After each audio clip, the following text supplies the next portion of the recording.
सोबत चर्चा केली। पाहूयात।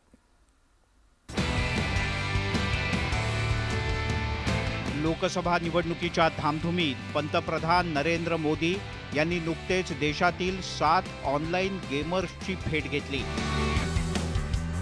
नमन माथुर, अमिनेश अग्रवाल, मिथिलेश पाटणकर, पायल घारे, अंशु बिष्ट, तीर्थ मेहता आणि गणेश गंगाधर हे देशातले प्रसिद्ध गेमर्स म्हणून ओळखले जातात।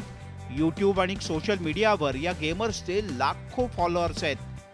मोदी आणि गेमर्सच्या भेटीचा व्हिडिओ यूट्यूबवर अपलोड होताच सुरुवातीच्या 3 तासात 2 लाखांपेक्षा जास्त व्ह्यूज या व्हिडिओला मिळाल्या। या भेटीच्या दरम्यान पंतप्रधान मोदी यांनी भारतातील गेमिंगच्या भविष्यावर त्यांच्याशी चर्चा केली। अगर मान लीजिए मैं एक ऐसी गेम बनाऊं जो क्लाइमेट की चैलेंज को कैसे हम मीट करेंगे, कौन से रास्ते होंगे, किस किस रास्ते से जाएंगे, किस रास्ते से ज़्यादा सफलता मिलेगी, सरलता मिलेगी।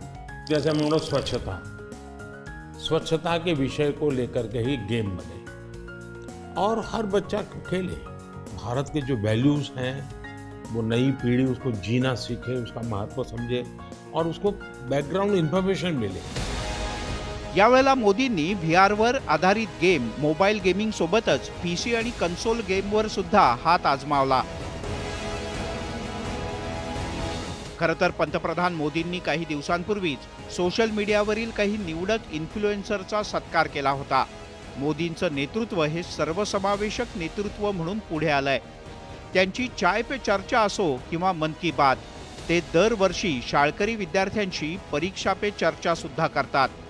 राम मंदिराच्या उभारणीनंतर मोदींनी तिथल्या कामगारांशी सुद्धा संवाद साधला होता।